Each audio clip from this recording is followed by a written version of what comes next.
Imaginez que l'on prive le carrefour Médicis de son jet d'eau, que l'on arrache à la rue Soufflot son cher Panthéon, que resterait-il du quartier latin, les cafés? Par dizaines, ils se pressent et s'entassent les uns contre les autres. Après s'être parés sans pudeur de noms prestigieux, ils ouvrent tout grand leurs bras aux étudiants de Paris.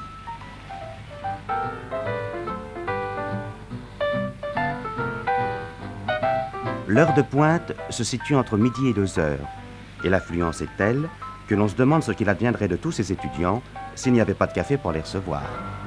Ne croyez surtout pas que ces jeunes gens viennent ici pour boire, mais il faut bien payer sa place, comme dans tous les théâtres. Qu'est-ce que vous buvez, mademoiselle, quand vous venez au café? Ah, du café. Café sur café. Beaucoup de café. Un café en général. Moi, je bois d'express. Souvent un café crème. Pourquoi un café crème? Bien, c'est parce que c'est le moins cher. Vous êtes étudiants tous les deux? Oui. Oui, en quoi, vous, mademoiselle? Moi, je fais mes études pour apprendre le français ici à Paris. Je suis depuis janvier ici. Je suis des cours à la Sorbonne. Et de quel pays venez-vous? Moi, je suis allemande. Vous êtes allemande? Oui. Et vous, monsieur? Je suis malgache. Je termine en ce moment mes études en physique nucléaire. Est-ce que dans votre pays, en Allemagne, à Hanovre, vous habitez? Oui. Est-ce qu'il y a des cafés comme à Paris? Oh non, vous savez, c'est tout à fait différent. À Hanovre, il y a des cafés plus élégants, plus chics. C'est-à-dire, pour les étudiants, on ne trouve pas d'étudiants, on trouve les vieilles dames qui mangent la tarte. Et les étudiants, il y a une chose spéciale, ça s'appelle Milchbar, c'est-à-dire on boit du lait, une mix shake et des choses comme ça. Là, on trouve des étudiants, mais pas dans les cafés. Est-ce que vous dépensez beaucoup d'argent pour venir au café? Oh oui. Oui? Moi, oui. Oui, il nous faut au moins consacrer un petit budget pour le café et les cigarettes. Venez-vous seul au café? J'y vais seul, mais je suis sûr de rencontrer des amis. Oh, quand je suis seule, quand je ne rencontre pas d'amis, je m'en vais dans quelques minutes parce que j'aime pas rester seule dans un café. Pourquoi? Non, vous savez, on est une jeune fille seule dans un café, il y a trop de gens qui regardent et moi je suis timide, je ne peux pas rester seule dans un café. Vous savez, je bois mon café, à midi je mange le sandwich parce que je ne peux pas manger toujours dans un restaurant, ça coûte trop cher. Je bois mon café et mon sandwich et s'il y a quelqu'un, pas d'amis, je m'en vais tout de suite. Vous êtes-vous rencontrés, connus tous les deux? Oh, il y a longtemps, vous savez. Mais où? Ici. Au Mailleux. Oui, moi j'étais une semaine ici à Paris. J'étais toute seule, je connaissais personne. J'étais au Mailleux.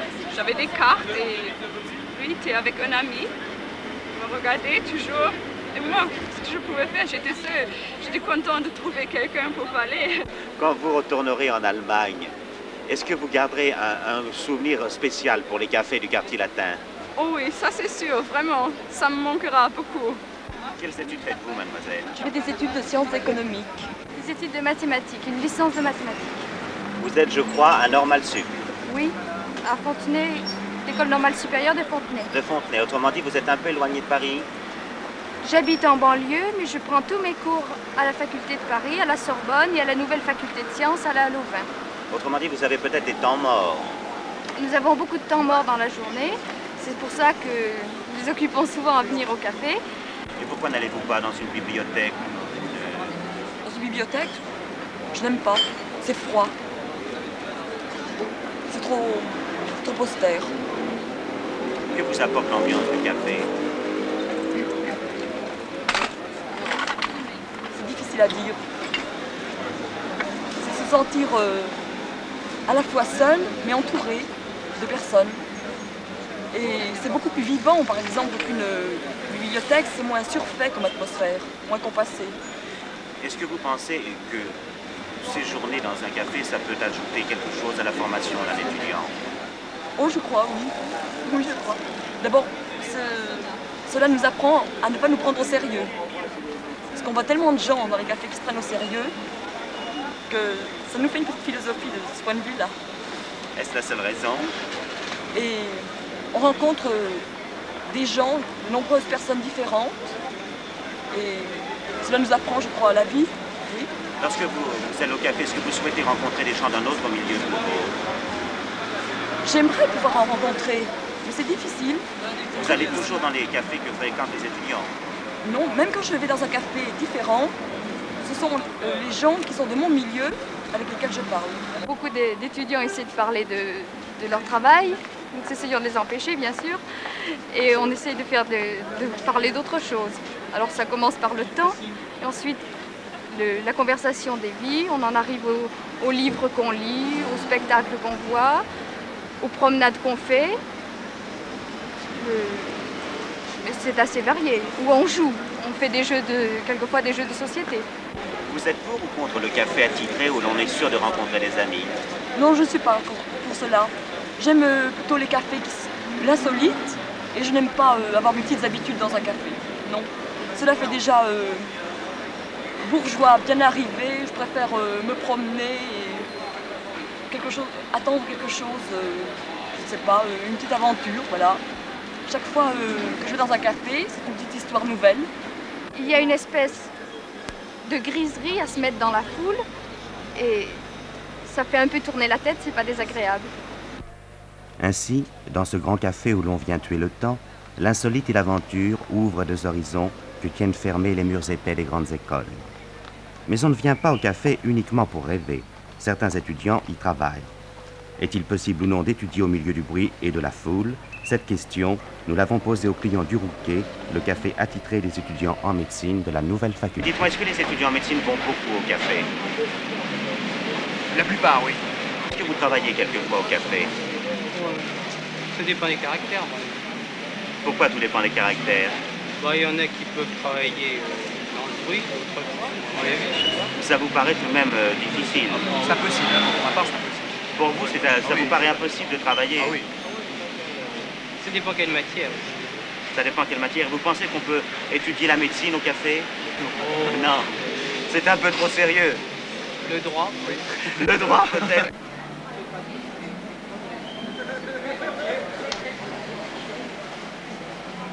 Mademoiselle, vous arrivez à travailler malgré le bruit dans tout ce monde? Oui, bien sûr, il le faut d'ailleurs. Qu'est-ce que vous faites en ce moment? Eh bien, je relève des notes sur Jean-Paul Sartre. Qu'est-ce que vous faites comme étude? Je fais des études de dessin, je prépare les arts décoratifs. Votre école de dessin est loin du café Le Rouquet? Non, non, elle est à 2 pas, rue du Dragon. Et alors pourquoi venez-vous au café? Parce qu'il n'y a pas d'autre lieu pour ça et à l'académie où je suis, il n'y a pas de salle où on puisse travailler entre-temps, entre les heures de cours. Mais il y a des bibliothèques dans Paris. Oui, mais je ne suis pas étudiante et c'est très difficile pour moi parce que du fait que je ne suis pas étudiante, justement, et j'ai que ça en somme comme ressource. Mais pourquoi ne rentrez-vous pas chez vous alors le midi pour travailler? Parce que c'est encore un gros problème, je suis en banlieue et je ne peux pas rentrer parce que je n'ai que 2 heures entre mes cours à midi surtout. Et tous les midis, vous venez travailler dans un café? Oui, presque, oui. Et les gens qui sont autour de vous n'essaient pas de vous parler, ne vous dérangent pas vous-même? Si, quelquefois, bien sûr. Malheureusement, d'ailleurs. Vous connaissez des gens qui viennent ici au Rouquet, vous les trouvez? Ici, non. Non, c'est d'ailleurs pour ça que je suis là et que je peux travailler, justement. Parce que vous ne connaissez personne? Oui. Absence de lieu de travail, manque de place dans les bibliothèques, éloignement du domicile, ce sont là des problèmes que rencontrent fréquemment les étudiants. Le café ne peut en être la solution. Mais rendons-nous maintenant au Soufflot. Le Soufflot qui rejoint les grandes traditions du Procope. Ici, comme au temps de Voltaire, on parle littérature, philosophie, politique. La faculté de droit est ainsi entourée d'un certain nombre de petits cafés où l'on s'agite beaucoup. À droite, à gauche, on discute ferme. Mais un étudiant en droit n'est-il pas un homme politique en puissance? Je fais du droit, première année de droit et deuxième année de Soufflot. Pourquoi deuxième année de Soufflot? Ben oui, parce que j'ai redoublé ma première année et ça fait 2 ans. Parce que vous veniez trop au café? Non, je crois pas. Je ne crois pas que ce soit le café directement. Évidemment, j'y passe un certain nombre d'heures au café, mais je ne crois pas que ce soit la raison de mon échec à mon examen. Vous avez toujours habité Paris? Oui, toujours habité Paris. Et comment avez-vous découvert alors le Soufflot? D'abord, j'ai découvert parce qu'il est près de la faculté. Et nous pouvant vivre dans ma petite chambre de bonne, j'étais obligé de sortir de chez moi. Et ainsi, j'étais amené à fréquenter le Soufflot. Là, j'ai fait des connaissances d'amis. Sur le plan politique, j'ai senti tout de suite une certaine coloration politique qui existait avant mon arrivée. Et c'est à ce moment-là que j'ai j'ai fréquenté de plus en plus régulièrement le Soufflot. Mais cette couleur politique, elle était amenée au Soufflot par les patrons ou les Non, étudiants? nullement par les patrons. Les patrons en la matière font preuve de neutralité absolue, mais ils n'ignorent pas évidemment notre pensée politique, parce qu'elle est visible. Nous laissons nos journaux, nous laissons nos livres, et ainsi de suite. Lors des manifestations, tout d'un coup le Soufflot est plein, 2 minutes après il est vide parce que tout le monde est parti à la manifestation, et une demi-heure après il se retrouve rempli comme par hasard parce que tout le monde est rentré de la manifestation. Tout le monde écoute la radio pour connaître les résultats et la répercussion de notre manifestation, et c'est évidemment visible. Est-ce qu'il y a des cafés où vous n'iriez pas? Ah oui, très certainement. Pourquoi? Les cafés de droite tout d'abord, même voire extrême droite évidemment. Il ne serait pas possible d'aller dans ces cafés à écouter leurs conversations. Si l'on créait une cafétéria à l'intérieur de la faculté de droit, est-ce que vous iriez? Évidemment, je prendrais peut-être un café, mais ce n'aurait pas le même rôle que le Soufflot, car évidemment, on ne rencontrerait que des étudiants en droit. Or, il est souhaitable que les étudiants en droit connaissent d'autres étudiants en sciences, en lettres. J'ai fait une licence de sciences et maintenant je fais un 3e cycle de physique. Moi, ce que j'aime au Soufflot, c'est rencontrer des gens qui font du droit, avec qui on peut discuter, refaire le monde, en un sens, oui, mais en parole. Ce sont toujours des gens du même milieu que vous, que le vôtre, du milieu étudiant. Oui, ils sont toujours des étudiants. Vous ne cherchez pas à aller dans les cafés où il y aurait des gens d'un autre milieu, des employés, des ouvriers? Je ne crois pas qu'en allant dans un café où il y aurait des ouvriers, je pourrais rentrer en contact avec les ouvriers. Je crois qu'il faut beaucoup plus de contact avec eux que le contact d'un café pour entrer dans leur domaine.